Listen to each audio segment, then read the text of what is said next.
Om Shanti. Om Shanti. Om Shanti.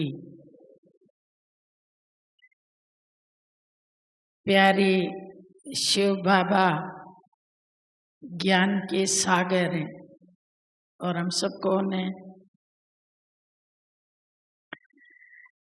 Master सागर हैं या हम सब ज्ञान की नदियां हैं। तो नदी में और सागर में क्या अंतर होता है? काफी अंतर होता है, क्योंकि नदी वर्तमान समय कलयुग के अंत में प्रदूषित हो गई है। सभी नदियों में प्रदूषण है, लेकिन सागर में कोई प्रदूषण नहीं। सागर वैसे का वैसा है। तो दुनिया की बातों का प्रभाव नदी पर तो आता है, लेकिन सागर पर नहीं आता, क्योंकि सागर बेहद है। और जो नदी है उसकी तो हद है, कहीं से शुरू होती है और कहीं पे खत्म हो जाती है। और सागर तो अनंत है। तो संगम युग पे ज्ञान दे के बाबा हमको भी बेहद बना देते हैं। बेहद बनने का फायदा ये है कि हम प्रभावों से मुक्त हो जाते हैं।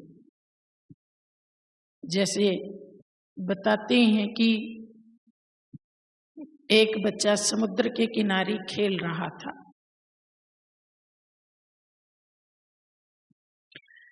तो समुद्र की एक लहर आई और बच्चे की चप्पल ले गई। तो बच्चे ने बालू से लिख दिया, समुद्र चोर है। उसी समुद्र के किनारे कुछ मछुआरे थे जो मछली पकड़ रहे थे। तो उस दिन उन्हें बहुत सारी मछली मिली, बहुत खुश हो गए और उन्होंने समुद्र की महिमा में लिख दिया कि समुद्र हमारा पालनहार है। बालू पे लिख दिया। उसी के किनारे एक नवयुवक घूम रहा था। समुद्र की एक लहर आई और वो लहर के साथ अंदर चला गया, डूब गया। तो उसकी माँ ने बालू पे लिख दिया, समुद्र हत्यारा है। और उसी के किनारे पे एक बहुत बुजुर्ग आदमी जिसकी कमर में दर्द था, बेचारा टेढ़ा टेढ़ा चल रहा था, उसको एक सीप मिली जिसमें मोती था। तो उसने मोती ले लिया और उसने भी बालू के किनारे बालू पे लिख दिया, समुद्र दानी है। इतनी देर में समुद्र की एक लहर आई और सबका लिखा हुआ मिटा करके वापस लौट गई। समुद्र क्या है? लोग चाहे जो मर्जी कहें, लेकिन समुद्र वही है जो है। किसी के कहने का उस पर प्रभाव नहीं पड़ता। तो ये है बेहद। छोटी छोटी बातों में वो अपना श्रृंगार बिगाड़ता नहीं है। छोटी छोटी बातों में अपने चेहरे पे प्रभाव नहीं आने देता। समुद्र का जो तल है वो हमेशा स्वच्छ होता है। सूर्य की किरण पड़ती है तो वो चांदी की तरह चमकता है, क्योंकि किसी के कहे सुने के प्रभाव से मुक्त है। और नदी को तो देखिए, प्रभावित होती रहती है। लोगों ने कितना प्रभावित कर दिया। सतयुग में इत्र जैसा जल था और अब कलयुग में आते आते गंदा नाला बन गई। तो बाबा कहते हैं जितना बेहद में रहोगे उतने साफ सुथरे, स्वच्छ, खुश, आनंदित रहोगे। और किसी के कहे सुने के प्रभाव में नहीं आना है। 15 तारीख की जो साकार मुरली थी उसमें बाबा ने कहा था कि जो गुणवान बच्चे हैं वो हमेशा हर्षित रहते हैं वो किसी का अवगुण नहीं देखते, किसी की कंप्लेन भी नहीं करते और अवगुण वालों का संग भी नहीं करते, और किसी की कही सुनी बात को एक कान से सुनते हैं और दूसरे कान से निकाल देते हैं। ये गुणवान बच्चों की बाबा ने निशानी बताई। तो कौन कौन सी चीजें हैं जो हमारा श्रृंगार करती हैं? बाप दादा ने कैसा हमारा श्रृंगार किया, कैसी पोशाक बनाई, कैसे जेवर पहनाए, उसकी हम चर्चा अभी करेंगे। बाबा की एक मुरली है 7 जनवरी 1980 की। उसमें बाबा ने संगम युगी बादशाही और सतयुगी बादशाही का कंट्रास्ट किया है। आज बाप दादा वतन में आपस में रू रिहान कर रहे थे। बाप दादा ने सतयुग में क्या क्या होगा वो तो बच्चों को बताया, लेकिन संगम युग भी कोई कम नहीं है। संगम युगी बादशाही भी सतयुगी बादशाही से बहुत महान है। तो उसके बाबा ने उस मुरली में लगभग 16 अंतर बताए। बाबा ने कहा देखो, सतयुग में आप बच्चों को प्रकृति जगाएगी, लेकिन संगम युग में स्वयं प्रकृति पति जगाता है। सुबह सुबह कौन उठाता है? प्रकृति का मालिक आता है, किसी की खटिया हिलाता है, किसी को आवाज लगाता है, किसी को सपने में दिखता है, लेकिन प्रकृति का मालिक एक एक बच्चे को उठाने आता है। फिर बाबा ने कहा सतयुग में पंछी मीठी मीठी वाणी बोलेंगे और प्रकृति साज बजाएगी, तब आप उठेंगे। लेकिन संगम युग में प्रकृति पति का बड़ा मीठा मीठा साज बजता है, मीठे बच्चे मीठे बच्चे। तो ये संगम युग कितना महान है। फिर बाबा ने कहा सतयुग में आपको जमीन बहुत रसीले फल देगी। सतो प्रधान जमीन, सतो प्रधान वृक्ष, उनके ऊपर पके हुए नेचुरल रस वाले स्वाद वाले फल आप खाएंगे। लेकिन संगम युग में वृक्ष पति आपको सर्व संबंधों का रस पिलाता है और सर्व प्राप्तियों का प्रत्यक्ष फल देता है। बाबा ने कहा सतयुग में तो फिर भी गोल्डन एज है, लेकिन संगम युग तो डायमंड एज है। और फिर बाबा ने कंट्रास्ट बताया कि सतयुग में आप दास दासियों के हाथों से पलेंगे, लेकिन यहाँ तो स्वयं तीनों लोकों का मालिक आपको पालता है। सतयुग में महान आत्माएं, देव आत्माएं आपके माता पिता होंगे, लेकिन यहाँ तो जगत का बीज, सर्वशक्तिवान, ऑलमाइटी अथॉरिटी, जानी जाननहार भगवान आपका पिता है। तो कौन सा युग महान हुआ? फिर बाबा ने कहा वहां पे आप रतन जड़ित झूलों में झूलेंगे और यहाँ बाबा की गोदी के झूले में झूलते हो। वहां पे रतन जड़ित खिलौनों से खेलेंगे, आपस में खेलेंगे, पंछियों से खेलेंगे, लेकिन यहाँ तो बाप ही आपके सामने है। बाप कहता है मेरे से खेलो, मुझे बच्चा बना के खेलो या खुद बच्चे बन करके मेरे साथ खेलो। कभी भाई बना के खेलो, कभी सखा बना के खेलो। बाकी खिलौने तो टूट भी जाते हैं और उनको पैसे भी लगते हैं, लेकिन बाप ऐसा खिलौना है जो न कभी टूटेगा और न कभी खरीदना पड़ता है। ऐसा अविनाशी खिलौना संगम पर आप बच्चों को मिला है। फिर बाबा ने कहा वहां गदेलों पे सोएंगे और यहाँ याद के गदेलों पे सोते हैं। और वहां निद्रा लोक में जाएंगे, लेकिन यहाँ सूक्ष्म लोक में चले जाते हो। वहां पे 2 नेत्री होंगी, लेकिन यहाँ त्रिनेत्री हो। और वहां पे केवल विमान के द्वारा एक लोक की सैर करेंगे, लेकिन यहाँ तीनों लोकों की सैर बुद्धि योग रूपी विमान से करते हो। वहां पे विश्वपति बनेंगे, लेकिन यहाँ पे त्रिलोकीनाथ हो, त्रिलोकपति हो। और वहां पे रॉयल बुद्धू होंगे, लेकिन यहाँ पे नॉलेजफुल, एसेंसफुल, पावरफुल, ब्लिसफुल। और वहां गुड मॉर्निंग और गुड नाइट आत्माओं से करेंगे, यहाँ भगवान से करते हैं।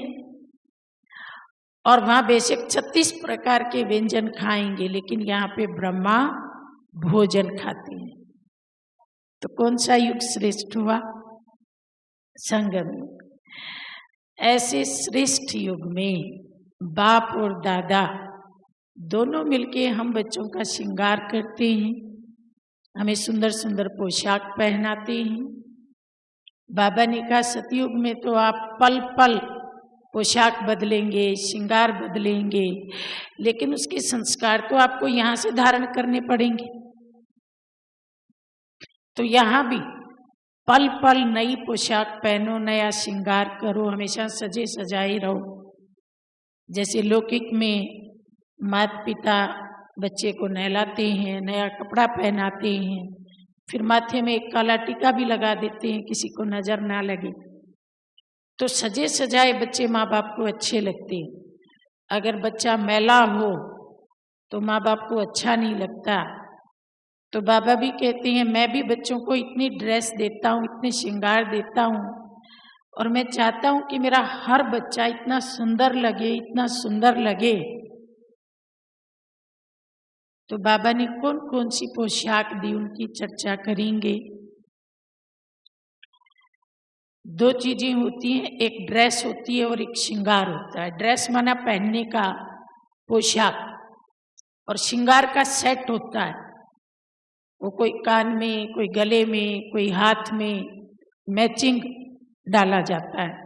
आजकल मैचिंग का जमाना है ना, तो जो सेट बना के देते हैं सोनी लोग, उसमें सब डिजाइन बिल्कुल एक जैसे होती है। तो बाबा ने कहा अगर आप बाबा की दी हुई पोशाक धारण करेंगे, सुंदर पोशाक धारण करेंगे, तो सतयुग में आपने देखा लक्ष्मी नारायण के पीछे वो लंबा लंबा पेशगीर होता है, तो उसको दास दासियां उठा के चलते। तो बाबा ने कहा यहाँ भी तुम्हारे दास दासी कौन है जो तुम्हारी सुंदर पोशाक को पीछे पीछे उठा के चलेंगे? तुम्हारे दास दासियां कौन है? सतयुग में तो दास दासी मिलेंगे, वो मालूम है। संगम युग में भी तो है ना, संगम युगी दास दासियां कौन है? 5 विकार और 5 प्रकृति के तत्व, ये 10 हमारे सेवक। तो ये 10 आपकी ड्रेस उठा के चलेंगे। तो वो ड्रेस कौन सी है, पोशाक कौन सी है, श्रृंगार कौन सा है?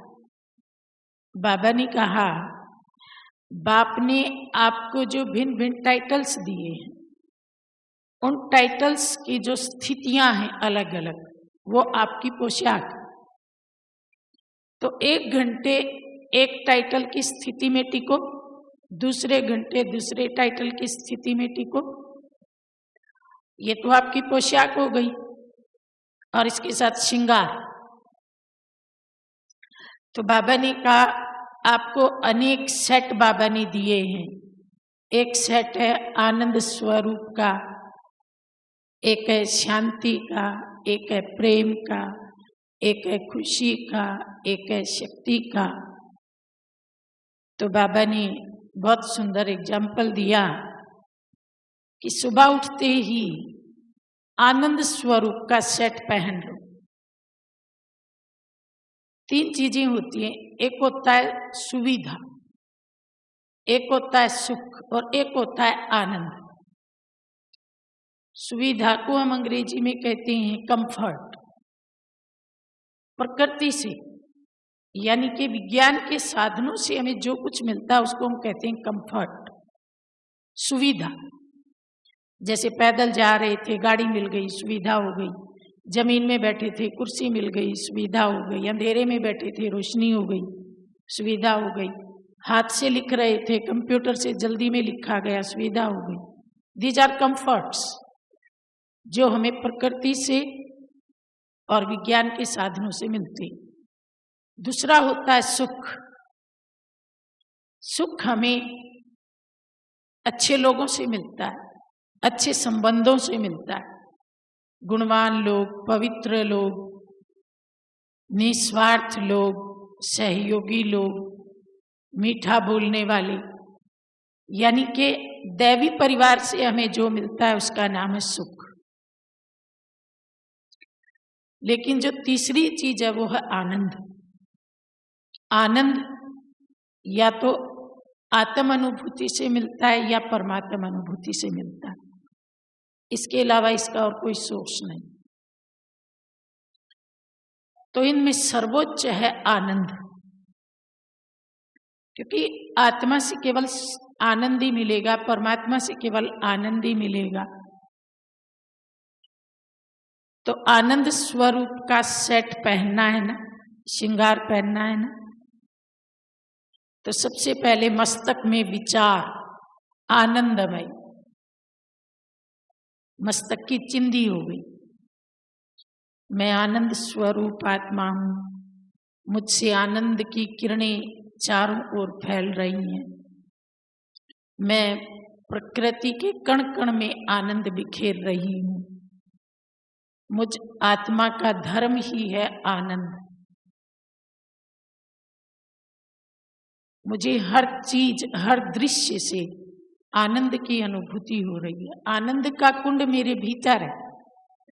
मुझे बाहर से कुछ नहीं लेना, लेकिन मैं हूं ही आनंदमयी। तो सुबह सुबह हमने मस्तक में चिंदी लगाई, आनंद का चिंतन।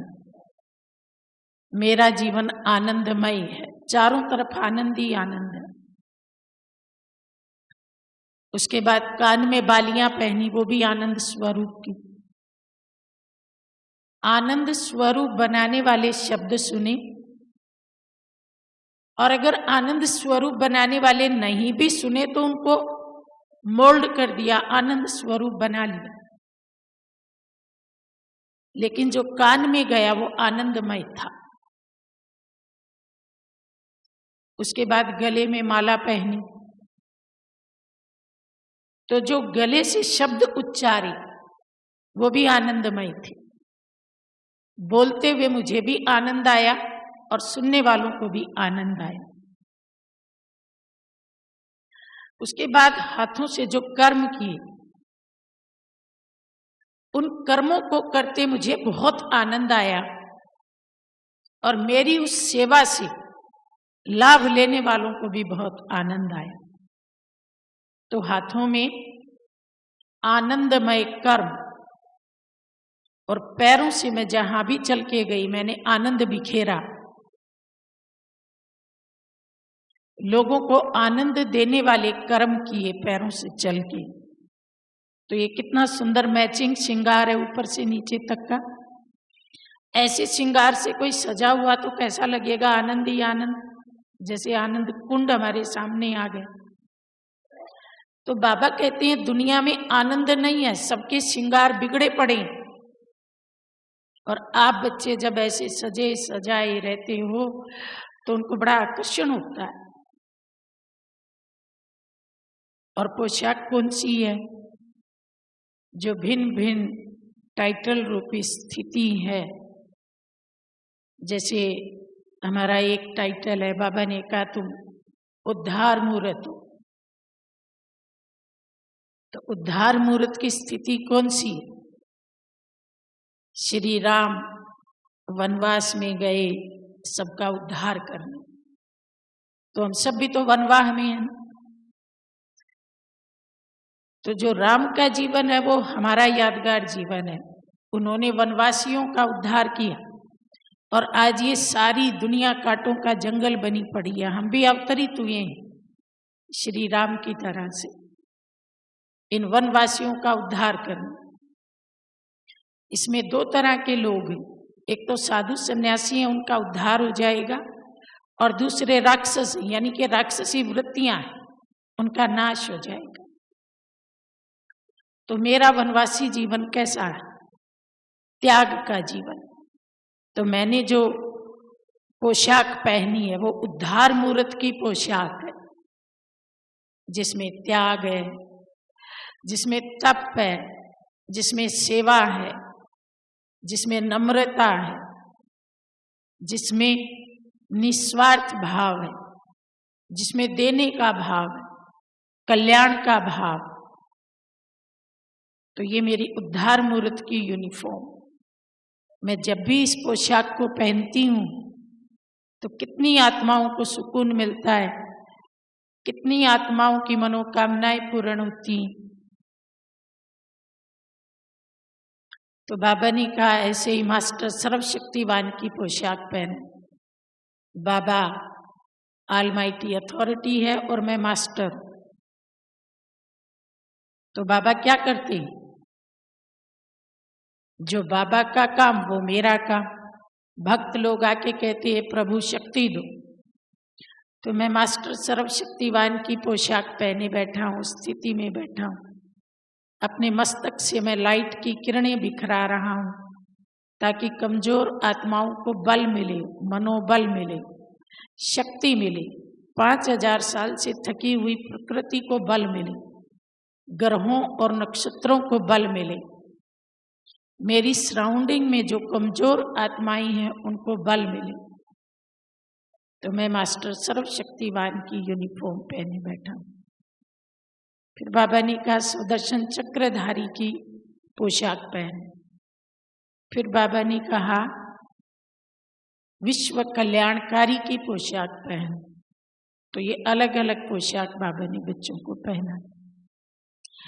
लेकिन बाबा ने कहा कई बच्चे क्या करते हैं, थोड़ी देर तो बाबा वाली पोशाक को पहनते हैं और उसके बाद उतार के फेंक देते हैं और फिर वही पुरानी वाली गली सड़ी पोशाक पहन लेते हैं। तो बाप दादा वतन में बैठे बैठे देखते रहते हैं, बच्चे ने ड्रेस निकाल दी। कई बार आपने देखा होगा बच्चे भी ऐसे करते हैं ना, सर्दी में आप स्वेटर पहनाओगे बच्चा निकाल देगा, सिर पे टोपा पहनाओगे फेंक देगा, पाँव में जुराब जूता पहनाओगे निकाल देगा। तो माँ बाप को चिंता होती है, फिर पहनाते हैं फिर निकालता है। कई बार तो ये खेल चलता ही रहता है सारा दिन। तो ऐसे ही बाबा भी बच्चों को इतना सुंदर पोशाक देते हैं और बच्चे निकाल के पुरानी वाली पहन लेते हैं। बाबा मुरली में एक कहानी सुनाते हैं ना, आपको याद होगी, खेरुत वाली कहानी। एक खेरुत थी, खेती में काम करने वाले परिवार की कन्या थी पर बहुत सुंदर थी। तो राजा जब उधर से गुजरा तो वो खेती में गीत गा रही थी, आवाज बड़ी सुरीली थी, घूम रही थी। तो राजा को उसका चेहरा बड़ा पसंद आ गया। तो राजा उसके माता पिता के पास गए, बोला मेरे को ये कन्या चाहिए, मैं इसे महल में ले जाऊंगा, महारानी बनाऊंगा। माता पिता ने कहा नहीं, ये आपके योग्य नहीं। एक खेरुत है, खेतों में घूमने वाली अनपढ़ गंवार लड़की, न खाने का सलीका न पहनने का सलीका, ये आपके योग्य नहीं, आप मत लेके जाओ, पछताओगे। राजा ने कहा नहीं नहीं मैं ढाल लूंगा। माता पिता के ना करने के बावजूद राजा उसे महल में ले आया। जब लेके जाने लगा तो माता पिता ने एक छोटा सा बक्सा दिया। राजा ने कहा मुझे कोई दहेज नहीं चाहिए, मेरे महल में सब कुछ है। माता पिता ने कहा नहीं, पीयर की कोई निशानी तो लड़की के पास रहनी चाहिए ना, इसलिए हम बहुत कुछ ज्यादा नहीं दे रहे, बस 2-3 ड्रेस दे रही हैं, बाकी तो आप जो पहनाना वो पहनाना। तो ठीक है, महल के कोने में वो बक्सा रख दिया गया और वो सजी सजाई महारानी महल में रहने लगी। एक बार पड़ोसी राजा ने राजा को न्योता दिया कि 2-4 दिन मेरे यहाँ आके रह।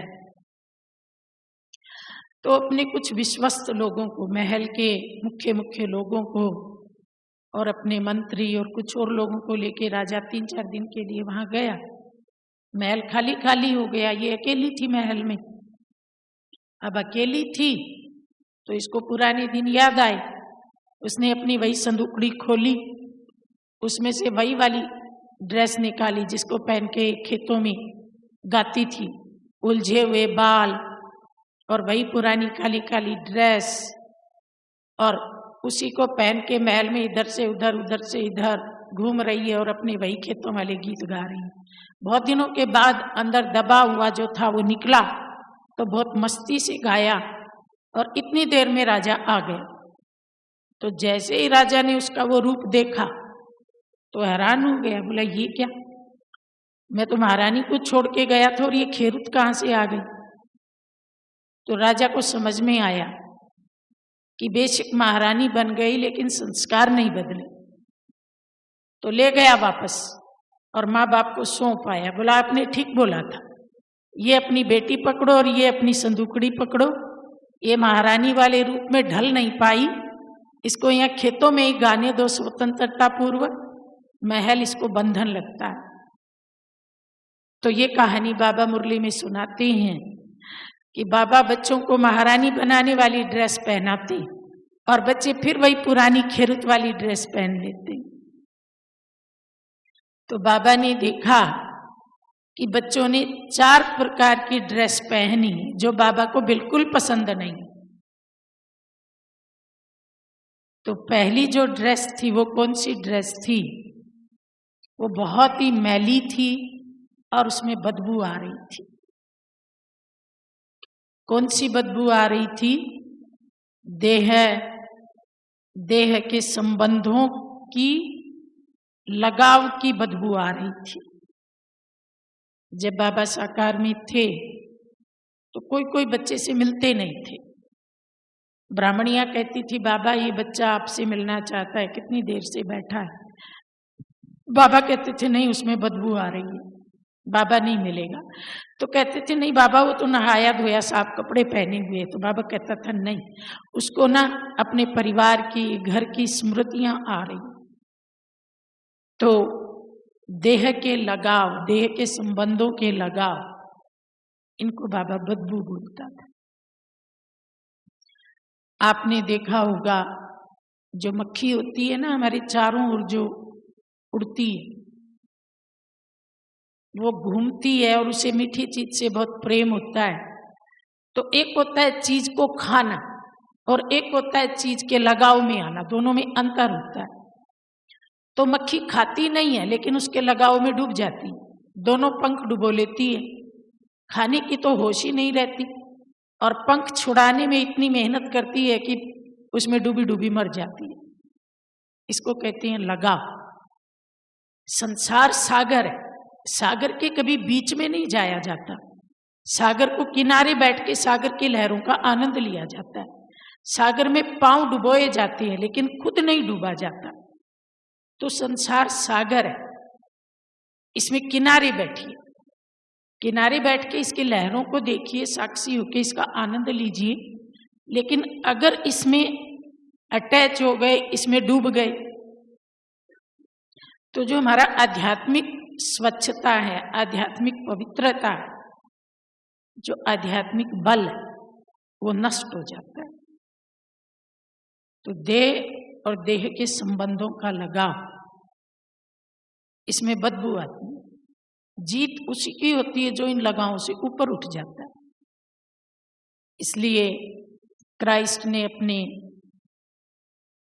जो प्रवचन दिए उसमें वो कहता था कि मेरी कोई माँ बाप कोई नहीं है, सब मर गए।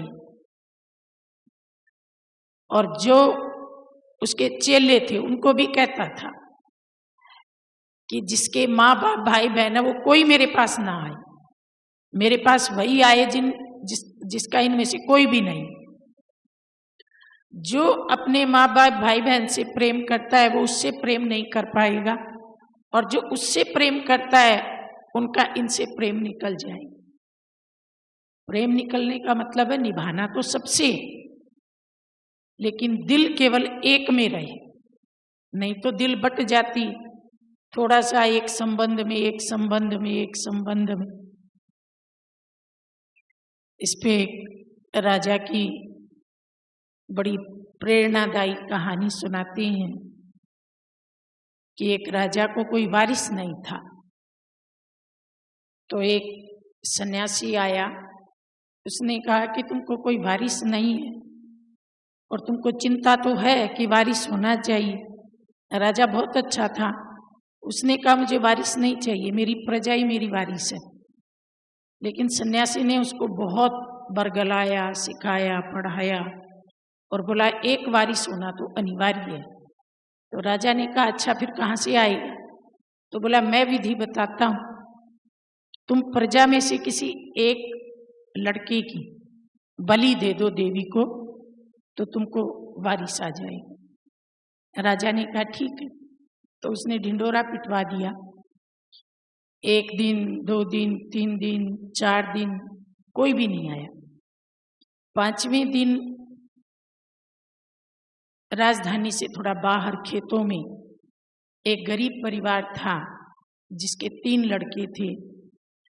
तो वो माता पिता आपस में चर्चा करने लगे। माता कहती है कि आज 5वें दिन भी ढिंढोरा पीटा गया, लगता है कोई बच्चा आया नहीं है राजा के पास। हम इतने गरीब हैं कि अपने बच्चों की पालना नहीं कर पाते, तो अगर एक बच्चा हम दे दें तो इनाम तो बहुत बड़ा, आधा राज्य मिलेगा। तो पिता कहता है कौन सा बच्चा देंगे? बड़ा बच्चा तो मैं नहीं देने दूंगा, वो मुझे बहुत प्रिय है, मेरे सारे काम कर देता है, मुझे बहुत आराम देता है। और माँ कहती है छोटा बच्चा मैं नहीं देने दूंगी, क्योंकि वो सारा दिन मेरे साथ घूमता है, उसके बिना मेरा मन नहीं लगता। तो बच्चा बीच वाला, अब वो सुन रहा था, उठ के आ गया। माँ ने कहा अरे बेटा सो जा सो जा, हम तो ऐसे ही बात कर रहे थे। पर उसको कहाँ नींद आनी थी। सारी रात ऐसे ही गुजर गई। सुबह हुई, उसको नया कपड़ा पहनाया, नहलाया धुलाया। एक हाथ माँ ने पकड़ा, एक बाप ने पकड़ा और राजा के दरबार में पहुंच गए। महाराज ये हमारा पुत्र है, ले लो। राजा ने कहा ठीक है, बलि अभी 15 दिन बाद होगी और उसके बाद आपका हिसाब कर दूंगा। सन्यासी ने कहा था बच्चे को 15 दिन अपने पास रखना, खूब खिलाना पिलाना घुमाना, क्योंकि उनको तो ये था कि बच्चे को शायद कुछ भी पता नहीं, लेकिन बच्चे ने तो सब बातें सुन ली थी। अब राजा घुमाने ले जाता है तो बच्चे का मुंह उदास, खिलाने ले जाता है हजारों प्रकार की चीजें, लेकिन बच्चा खाता नहीं है। नए कपड़े पहनाता है, बच्चा पहनता नहीं, उदास उदास। तो राजा ने सोचा ये 15 दिन उदास रहेगा, हमको भी उदास कर दे, इसको खुश करना चाहिए। राजा ने पूछा तुम अपनी अंतिम इच्छा बताओ। कहता है मेरी कोई अंतिम इच्छा नहीं है। बोला नहीं कुछ तो है, बताओ। तो बोला महाराज आप बहुत पूछ रहे हो ना, तो मैं बताता हूँ। मुझे 6 दिए, 6 बाती, थोड़ा सा तेल और एकांत चाहिए, ऐसी जगह हो जहां मुझे कोई ना देखे। तो राजा ने ये सब चीजें तो दे दी, लेकिन मन में क्यूरियोसिटी आई कि ये करेगा क्या, इनका देखूं तो सही। तो छिपके बैठ गए जहां से वो बच्चे की एक्टिविटी दिख रही थी, झरोखे में। तो बच्चे ने एक दिया जलाया, उसको बहुत प्यार से देखा और प्यार से देखने के बाद उसके चेहरे के भाव बदल गए, नफरत आई और उसको उसने तोड़ डाला। दिया बुझ गया, तेल नीचे बिखर गया और मिट्टी के दिए के टुकड़े टुकड़े हो गए। फिर दूसरा दिया जलाया, उसको भी ऐसे ही प्यार से देखा, फिर नफरत आई, उसको भी तोड़ दिया, तेल बिखर गया। तीसरा दिया, चौथा दिया, 5वां दिया, 5 के साथ उसने ऐसे ही किया। और फिर छठा दिया जलाया। छठा दिया जलाया तो उसको देख देख के मुस्कुराता रहा। उसके बाद गीत गुनगुनाने लगा। उसके बाद उसके आगे हाथ जोड़े, अष्टांग प्रणाम किया, फिर खड़ा हुआ, उसके चारों ओर घूमा, ताली बजाई। उसके बाद उसके साथ बैठ के बातें करने लगा। और चेहरे पे एकदम रौनक आ गई। तो राजा बड़ा उत्सुक हुआ और एकदम दौड़ के गया, अरे बेटा ये तू क्या कर रहा है? तो बच्चा कहता, महाराज मैंने कहा था ना देखना मत। आपने अपना वायदा क्यों तोड़ा? आपने क्यों देखा? आपने तो कहा था मैं नहीं देखूंगा। राजा ने कहा, बेटा मेरे से गलती हो गई, लेकिन मैंने देख ही लिया तो अब मीनिंग भी बता दे। तो बच्चे ने कहा, जब आपने देख ही लिया तो अब छिपाने से क्या फायदा? तो बच्चा कहता है, देखो महाराज,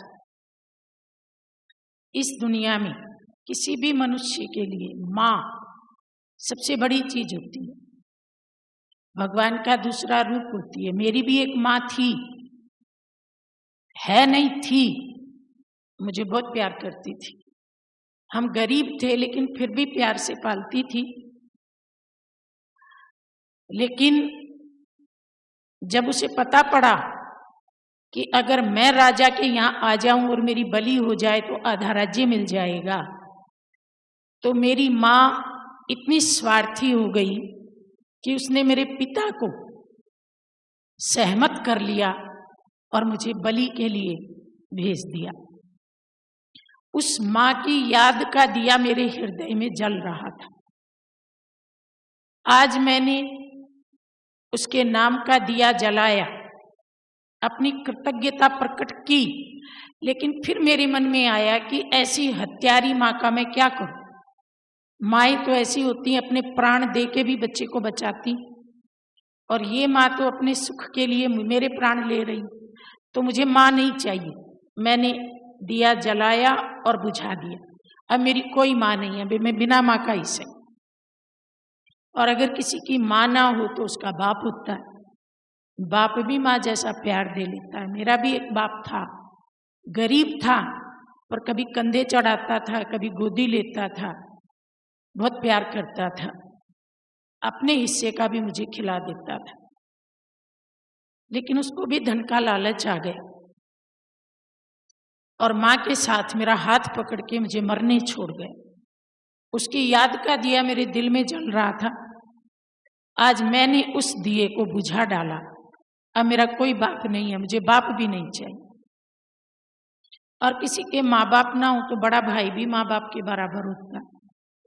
मेरा भी एक बड़ा भाई था।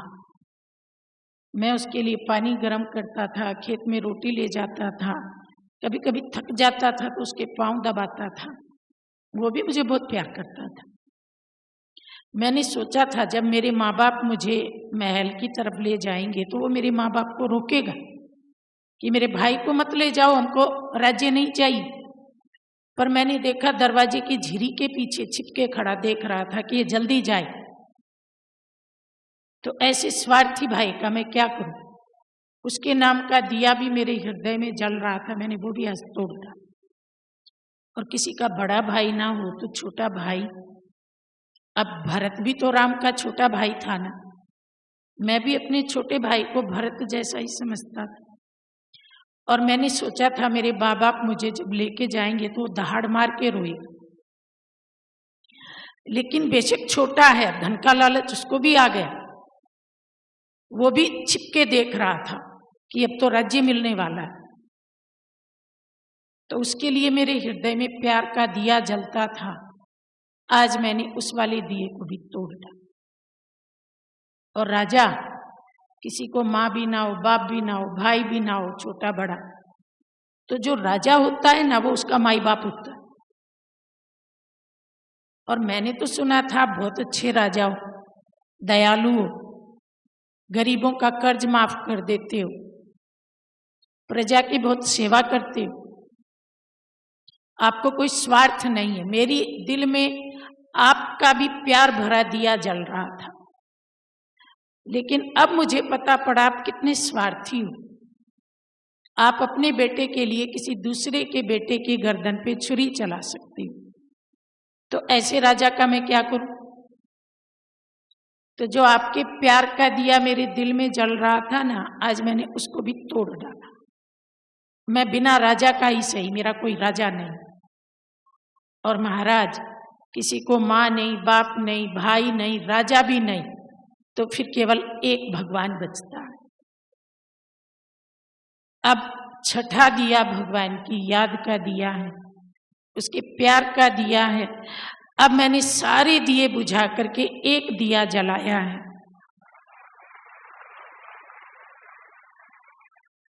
और मैं इस दिए को देख के 15 दिन हर्षित रहूंगा, इसके आगे नाचूंगा, गाऊंगा, इसको प्रणाम करूंगा, इसकी फेरी पहनूंगा, इसके गुण गाऊंगा। इसके पास जाना है तो क्यों ना अभी से इससे मित्रता कर लूं। यही मुझे हंसाएगा, यही मुझे खिलाएगा। मेरा सब कुछ केवल ये एक है महाराज। मैं यहीं रहूंगा, इसी के प्यार में डूबा रहूंगा, इसी के गुण गाऊंगा। मुझे और कुछ भी नहीं चाहिए। मेरी अंतिम इच्छा यही है कि बस मुझे इसके सामने रहने दो और मेरे मन को आनंदित रहने दो। ये 15 दिन मेरे आनंद के दिन होंगे। राजा उसकी बातें भी सुन रहा है और आंखों से आंसू भी बह रहे हैं। फिर राजा कहता है, बेटा किसने कहा मैं तेरी गर्दन पे छुरी चलवाऊंगा? मैं तो तेरे को ही बेटा बनाऊंगा।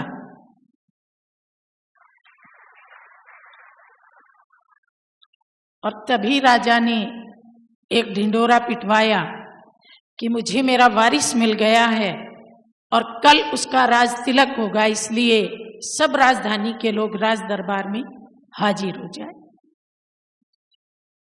तो सारे दिए बुझा के एक दिया जलाया तो क्या क्या मिला? क्या क्या मिला?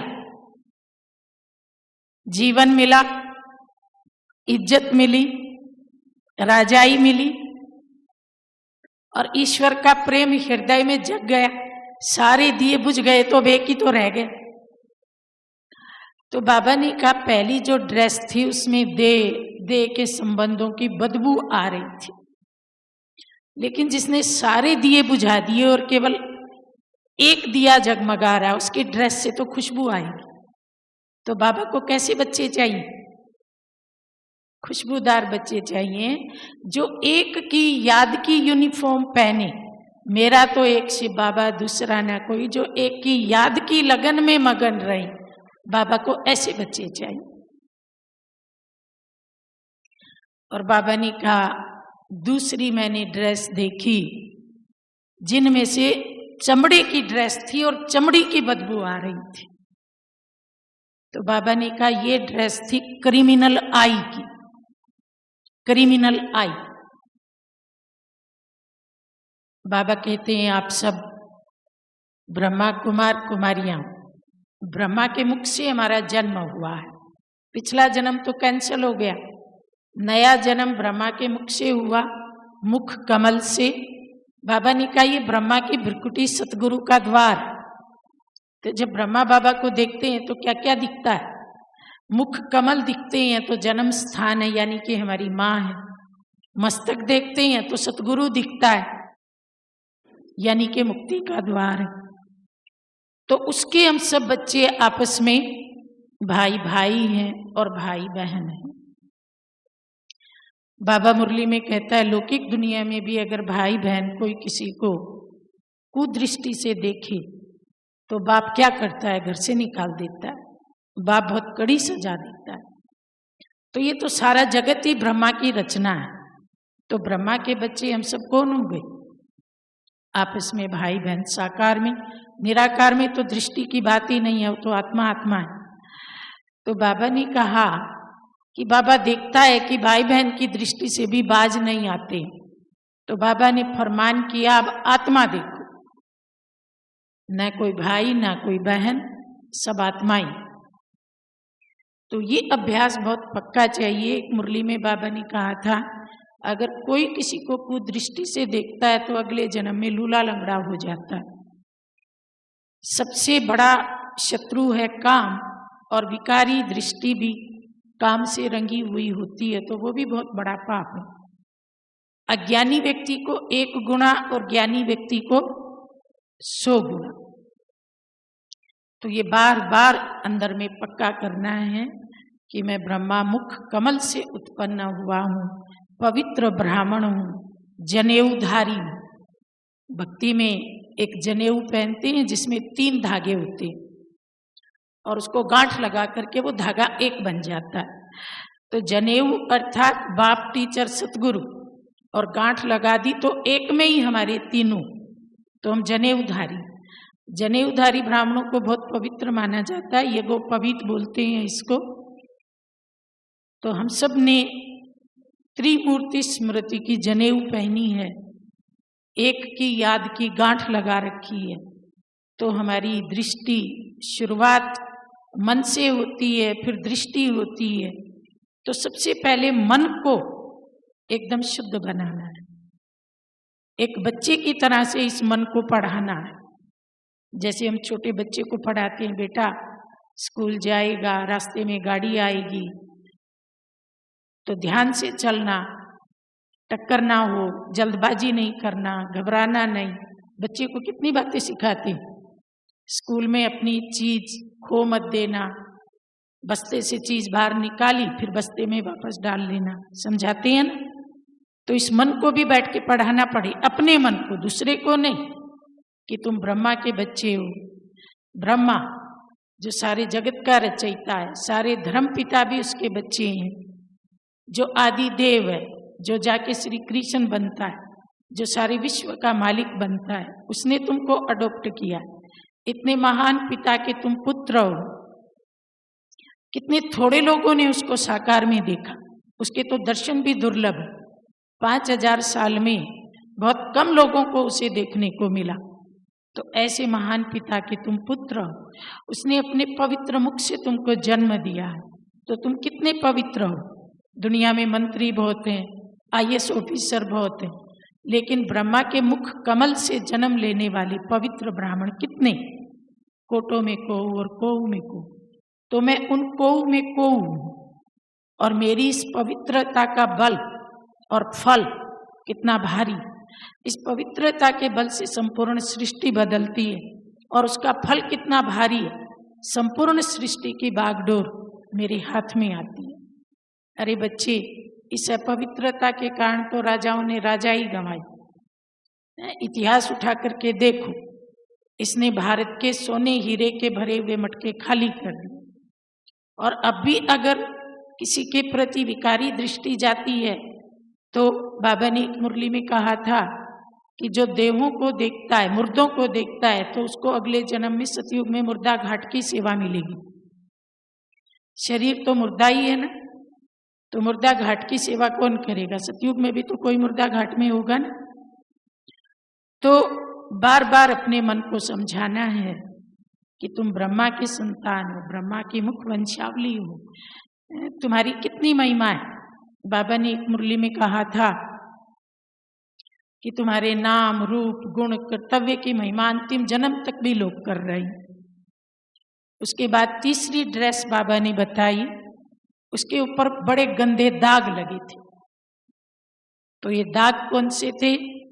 बाबा ने कहा दूसरों के अवगुण देखना और उनके दाग अपने पे लगा लेना। तो उनकी ड्रेस दागों से भरी हुई थी, इसका अवगुण, उसका अवगुण, अवगुण देख देख के ड्रेस को बड़ा गंदा कर रखा था। तो बाबा को ये ड्रेस पसंद नहीं। बाबा कहते हैं सबके गुण देखो, गुण चोर बनो। श्री कृष्ण को भक्ति में कहते हैं माखन चोर, वास्तव में उसने गुण चोर की, गुणों की चोरी की, और इसलिए चोरी कर करके इतना महान बन गया कि सतयुग में सारे विश्व का मालिक बन गए। तो हमको भी तो चोरी करना सीखना है ना। गुण उठाओ एक दो से, हर एक में कोई ना कोई गुण। भगवान का हर बच्चा गुणवान, भगवान का कोई बच्चा निर्गुणी हो ही नहीं सकता। और उसमें भी जो हमारे नजदीक रहते हैं उनके गुण जरूर देखो। दूर वाले के तो दिख जाते हैं, लेकिन जो हमेशा साथ रहते हैं, सेंटर में साथ रहते हैं, लोग के घर में साथ रहते हैं, या यहाँ आके कमरे में इकट्ठे रहते हैं, उनके गुण देखने बहुत जरूरी।